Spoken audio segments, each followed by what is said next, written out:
All right, what is up, gentlemen? Welcome back to Biology is the Secret, episode number 5. This one is all about structural hypertrophy. And if you don't know what that is, don't worry because I just coined it. And by the end of this video, you're going to get some. It's going to make perfect sense. All right. Now, obviously, the goal of this series is we want to look as attractive as possible, and we're going to leverage our biology to do so. Right? We also want to improve not just our physical appearance, but our mental, our emotional, and our spiritual state. Right? And again, biology plays a big role in all of those things, and being attractive is super, super important if you want to live your life to the fullest. All right? Some people might say, dude, that's a little bit shallow. Looks aren't the only thing that matters, and you're correct. Right? Looks aren't the only thing that matters, but they create the first impression. Right? Statistically, people who are more attractive, they make more money, right? When you are perceived, first impression, people think you're more intelligent, right? They think you're more trustworthy.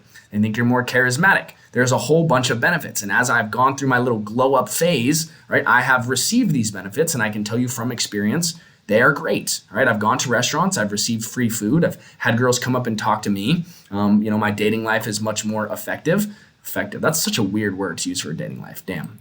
I'm just locked in on this. All right. Anyway, so let's talk about it. Again, you get the point. Being attractive is important if you want to live your life to the fullest, right? If you think it's shallow, sorry for hurting your feelings. Go watch another video. All right. But there is 3 internal biological systems that we absolutely need to make sure are in alignment before we move on to the external biological structure. So if you haven't watched the previous videos about gut health, hormone optimization, and nervous system regulation, go and do that, right? If you don't do those first things, then you are going to slow down your results drastically, right? If our gut is out of order and our body is having to push out inflammation, then that takes away from energy that would be used to build muscle, for example, right? If our hormones are dysregulated and we have high cortisol, we're going to have a puffy, bloated look to both our face and our physique. If our nervous system is regulated, or dysregulated, we're not going to have the actual, drive and motivation to go do that. We're going to want to curl up into a little ball and just, be lame.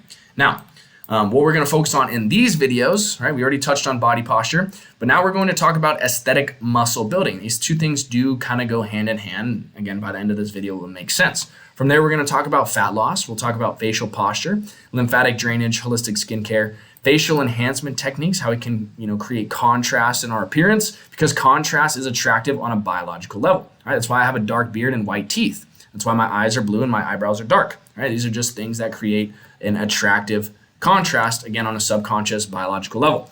And all of this ties into creating social confidence, right? Socials are not just a skill, but you are an individual who can be felt, right? We do have a measurable electromagnetic field that people can feel, right? People call this aura, all right? And that is not just woo-woo garbage. Again, this is something that is measurable. Go look it up yourself because I'm not going to give you all the deets in this video, but you can wait until it comes out later if you follow along the series.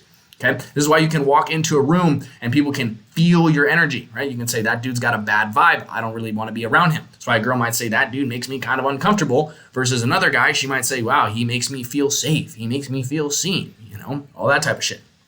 Okay.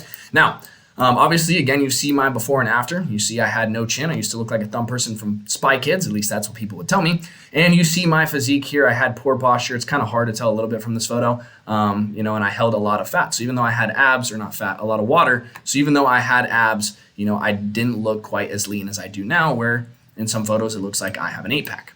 All right. So again, if you followed along the series correctly, we've already regulated our internal biological systems and we began to improve our posture. So now what we need to do is train our physique to support our posture instead of collapsing it while building muscle effectively. And I call this structural hypertrophy.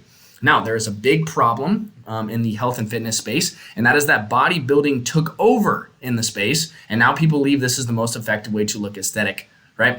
And again, I have nothing against bodybuilding. I did it for a period of time, and that's why I have the experience to speak on this, right? And I can tell you firsthand that if you bodybuild while having poor posture, you're going to make those issues worse. You're going to be more dysregulated. If you start taking supplements because you want to be a bodybuilder, you start thinking about taking gear, you do all this dumb shit because you want to be look like a bodybuilder, you're going to make yourself less physically attractive, right?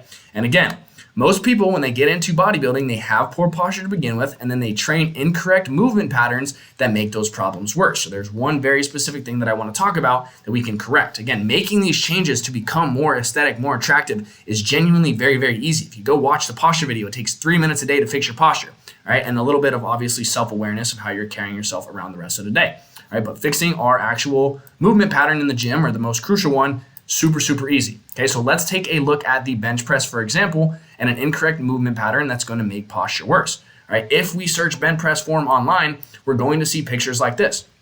As you can see, this guy has a pretty drastic arch in his back, okay? Not natural, not good for our posture. Our spine is not supposed to be like that. If you see this picture of the girl, she even put a big X right here saying, hey, if your back is flat, that's wrong. But if you have this abnormal, I don't even know what she's doing, posture, then that's green. Good shit, right? And she couldn't be more wrong unless she's talking specifically about, powerlifting, trying to throw up as much weight as possible. Then yeah, you'll get a little bit better leg drive. But posturally, and when it comes to your aesthetics, this is absolutely terrible. I'm going to explain why. Now, if you watched the last video again, remember this photo is of the most common postural issue that causes facial recession and poor aesthetic proportions. All right, this is anterior pelvic tilt, and that leads to forward head posture and rib flare. Okay, makes your physique look blocky, makes your chin recess, your maxilla recess, and it's going to make you, again, less facially attractive. And if we turn this on its side, well, doesn't that look kind of familiar? I certainly think so. Okay. Yes, so this is a very, very standard form in the bodybuilding and powerlifting community where you put this excessive arch in your back so that you can move more weight, so you can get better flexion, okay?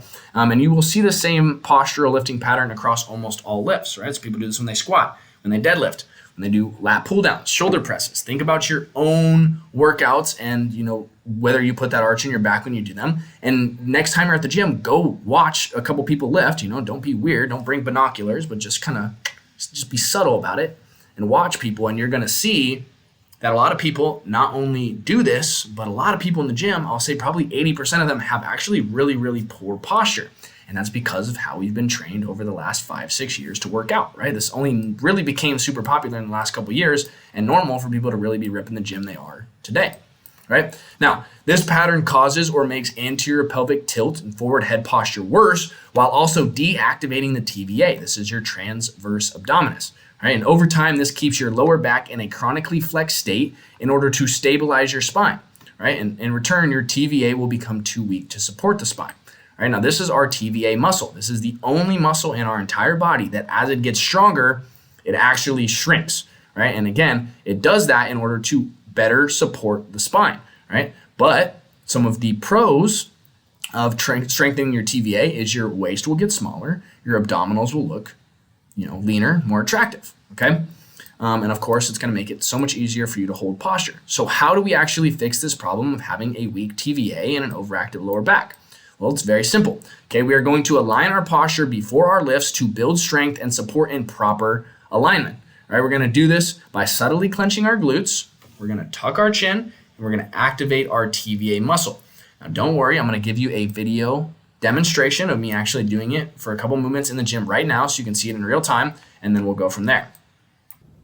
All right, now I'm sorry this isn't super professionally done, but it adds charm to the clip, all right? Now, again, you'll go and you'll see people shoulder press, right? And what they'll do is they'll get in this position and they'll arch their back, right? And they'll have this kind of arch in their back and they'll lean into it like this and they'll press this way, okay? What you need to do is you need to, right? Subtly flex your glutes. Your lower back should be completely flat against this bench, okay? Pressing your hips forward and activating your TVA, okay? Just kind of think about bracing your core slightly. All right, now then from there, we're gonna have our chin a bit tucked, so the back of your head should be actually touching the bench, and then we're pressing. This is where we're pressing from. That's gonna lock us in posturally. Now I'm gonna show you this visually from a standing perspective, okay? If you see the way my hips are, right now, they're in neutral alignment. Again, anterior pelvic tilt is when we're all like this, suspect. Okay, kind of see how naturally my head wants to come forward too, right? We have our chin tucked. So if we're in that position, right, we're pushing our hips forward, subtly clenching our glutes, right? We're not full on freaking boom, not like super mega clench, okay? A subtle clench to get into that neutral alignment, and you'll see my head naturally kind of comes back into the right spot. This is where we want to be. This is where we're doing our movements from. So when we're standing, be conscious of that glute activation. Be conscious of clenching. Right, if you can flex like right here on your TVA, this is where your TVA actually is. So think about this area being clenched. And if you do that subtle drive forward, you'll feel it. I promise. promise you, you will, okay?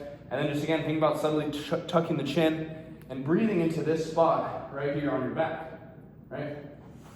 You'll kind of feel that body go naturally into alignment there. All right, welcome back. It's been probably a few minutes for you, but it's only been 5 seconds for me. Now, by doing this over time, we will build these stabilizing muscles that align our posture in correlation with our aesthetic muscles. This is going to give us better proportions, a more attractive physique, and lead to postural changes that will enhance our facial structure, making us more attractive, right? We don't want to weaken our stabilizing muscles by overly using machines or being in this incorrect posture and then build the strength in those other muscles because it's going to lead to issues, right? And as a side note, remember, this is biology. We are one big system, right? By putting our body in better position, our diaphragm will actually be able to truly drop, which will allow us to breathe more efficiently and naturally regulate our nervous system. Okay, this will keep us from being in that chronic sympathetic state, which we are almost always in, especially at the gym and sometimes after. If we walk around with poor posture, we're going to take shallow chest breaths and we're going to stay dysregulated in a sympathetic state. When you breathe, you should feel your stomach expand forward, then outwards. You should almost kind of breathe into the center upper part of your back and your chin should naturally tuck, right? Take a big, super deep breath right now. You should feel your chin tuck. You should feel a little pressure in that upper middle part of your back, and you should feel like your body naturally goes into correct posture. And if it doesn't, you're probably doing a shallow chest breath. And again, this is something that's going to keep you dysregulated, keep your cortisol high. You're not going to get as well of sleep, and overall, it's going to cost you some issues, right? So now for the hypertrophy side of things, right? Even though we're training this new postural pattern, we still need to make sure that when we're exercising in a way that supports hypertrophic benefits, right? So we can still do all the same movements. We just need to be aware of that postural alignment and make sure our TVA is activated. So what does that actually look like? How do we make sure that we're training for hypertrophy, right? Our goal is to roughly do 20 to 30 sets per week per muscle group. And I'm going to give you an example at the very end here, right?